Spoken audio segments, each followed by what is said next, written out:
سامری کا بچڑا۔ فرعون کی ہلاکت کے بعد بنی اسرائیل اس کے پنجے سے آزاد ہو کر سب ایمان لائے، اور حضرت موسیٰ علیہ السلام کو خداوند کریم کا یہ حکم ہوا کہ وہ 40 راتوں کا کوہ طور پر اعتکاف کریں۔ اس کے بعد انہیں کتاب یعنی تورات دی جائے گی۔ چنانچہ حضرت موسیٰ علیہ السلام کوہ طور پر چلے گئے اور بنی اسرائیل کو اپنے بھائی حضرت ہارون علیہ السلام کے سپرد کر دیا۔ آپ 40 دن تک دن بھر روزہ دار رہ کر ساری رات عبادت میں مشغول رہتے۔ سامری کون تھا؟ بنی اسرائیل میں ایک حرامی شخص تھا جس کا نام سامری تھا، جو طبعی طور پر نہایت گمراہ اور گمراہ کن آدمی تھا۔ اس کی ماں نے برادری میں رسوائی و بدنامی کے ڈر سے اس کو پیدا ہوتے ہی پہاڑ کے ایک غار میں چھوڑ دیا تھا، اور حضرت جبرائیل علیہ السلام نے اس کو اپنی انگلی سے دودھ پلا پلا کر پالا تھا۔ اس لیے یہ حضرت جبرائیل علیہ السلام کو پہچانتا تھا۔ اس کا پورا نام موسیٰ سامری ہے، اور حضرت موسیٰ علیہ السلام کا نام بھی موسیٰ ہے۔ موسیٰ سامری کو حضرت جبرائیل علیہ السلام نے پالا تھا، اور حضرت موسیٰ علیہ السلام کی پرورش فرعون کے گھر ہوئی تھی۔ مگر خدا کی شان کہ فرعون کے گھر پر پرورش پانے والے موسیٰ علیہ السلام تو خدا کے رسول ہوئے، اور حضرت جبرائیل علیہ السلام کا پالا ہوا موسیٰ سامری کافر ہوا، اور بنی اسرائیل کو گمراہ کر کے اس نے بچڑے کی پوجا کرائی۔ اس بارے میں کسی عارف نے کیا خوب کہا ہے۔ ترجمہ ہے، یعنی جب کوئی آدمی ازل ہی سے نیک بخت نہیں ہوتا تو وہ بھی نامراد ہوتا ہے، اور اس کی پرورش کرنے والے کی کوشش بھی ناکام اور نامراد ہوتی ہے۔ دیکھ لو، موسیٰ سامری جو حضرت جبرائیل علیہ السلام کا پالا ہوا تھا وہ کافر ہوا، اور حضرت موسیٰ علیہ السلام جو فرعون کی پرورش میں رہے وہ خدا کے رسول ہوئے۔ اس کا راز یہی ہے کہ موسیٰ سامری ازلی شقی اور پیدائشی بدبخت تھا، تو حضرت جبرائیل علیہ السلام کی تربیت اور پرورش نے اس کو کچھ بھی نفع نہ دیا، اور وہ کافر کا کافر ہی رہ گیا۔ اور حضرت موسیٰ علیہ السلام چونکہ ازلی سعید اور نیک بخت تھے، اس لیے فرعون جیسے کافر کی پرورش سے بھی ان کو کوئی نقصان نہ پہنچا۔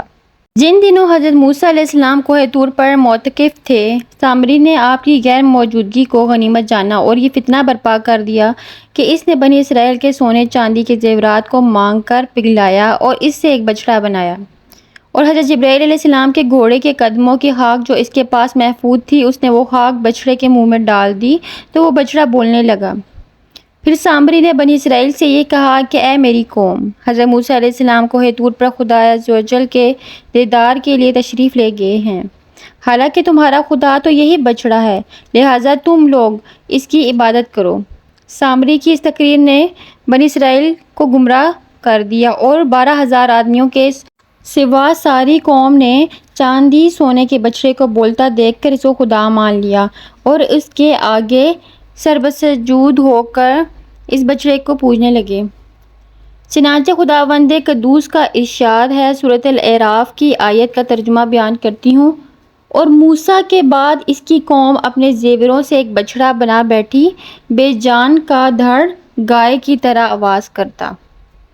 جب 40 دنوں کے بعد حضرت موسیٰ علیہ السلام خدا عز و جل سے ہم کلام ہو کر اور تورات شریف ساتھ لے کر بستی میں تشریف لائے اور قوم کو بچڑا پوجتے ہوئے دیکھا تو آپ پر بے حد غضب و جلال طاری ہو گیا۔ آپ نے جوش غضب میں تورات شریف کو زمین پر ڈال دیا، اور اپنے بھائی حضرت ہارون علیہ السلام کی داڑھی اور سر کے بال پکڑ کر گھسیٹنا اور مارنا شروع کر دیا، اور فرمانے لگے کہ کیوں تم نے ان لوگوں کو اس کام سے نہیں روکا؟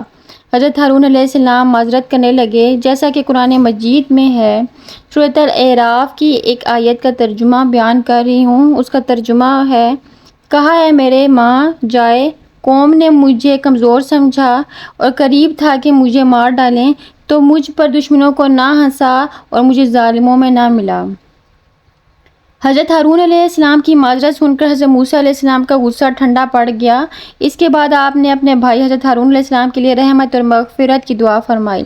پھر آپ نے اس بچڑے کو توڑ پھوڑ کر اور جلا کر اس کو ریزہ ریزہ کر کے دریا میں بہا دیا۔ اس سے علماء کرام کو یہ سبق ملتا ہے کہ علماء کرام کو کبھی اپنے مذہب کے عوام کی طرف سے غافل نہیں رہنا چاہیے، بلکہ ہمیشہ عوام کو مذہبی باتیں بتاتے رہنا چاہیے۔ آپ نے دیکھا کہ سامری نے 40 دن حضرت موسیٰ علیہ السلام کی غیر موجودگی سے فائدہ اٹھا کر ساری قوم کو بہکا کر گمراہ کر دیا۔ اسی طرح اگر علماء اہل سنت اپنے قوم کی ہدایت و خبرگیری سے غافل رہیں گے تو بد مذہبوں کو موقع مل جائے گا کہ ان لوگوں کو بہکا کر گمراہ کر دیں۔ سروں کے اوپر پہاڑ۔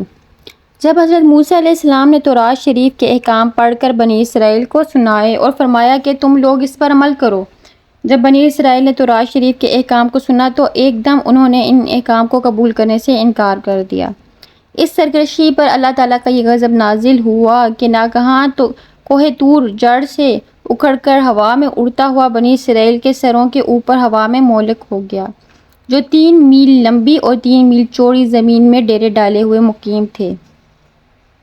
جب بنی اسرائیل نے یہ دیکھا کہ پہاڑ ان کے سروں پر لٹک رہا ہے تو سب کے سب سجدہ میں گر کر عہد کرنے لگے کہ ہم نے تورات کے سب احکامات کو قبول کیا اور ہم ان پر عمل بھی کریں گے، مگر ان لوگوں نے سجدے میں اپنے رخسار اور بائیں بھوؤں کو زمین پر رکھا اور دائیں آنکھ سے پہاڑ کو دیکھتے رہے کہ کہیں ہمارے اوپر گر تو نہیں رہا۔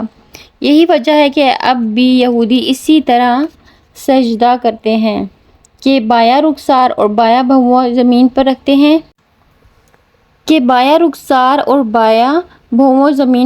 ہیں۔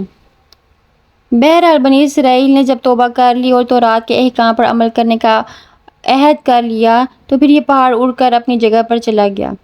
قرآن مجید نے اس واقعہ کو چند جگہوں پر بیان فرمایا ہے کہ مثلاً سورۃ الاعراف میں ہے کہ سورۃ الاعراف کی آیت کا ایک ترجمہ بیان کرتی ہوں، اور جب ہم نے پہاڑ ان پر اٹھایا گویا وہ سائبان ہے اور وہ سمجھے کہ ان پر گر پڑے گا، لو جو ہم نے تمہیں دیا زور سے اور یاد کرو جو اس میں ہے کہ کہیں تم پرہیزگار ہو۔ اس واقعے سے معلوم ہوا کہ ناواقفوں یا سرکشوں کو کسی نیک کام کے کرنے یا اچھی بات کو قبول کرنے پر ڈرا دھمکا کر مجبور کرنا یہ عین حکمت اور خداوند قدوس کی مقدس سنت ہے۔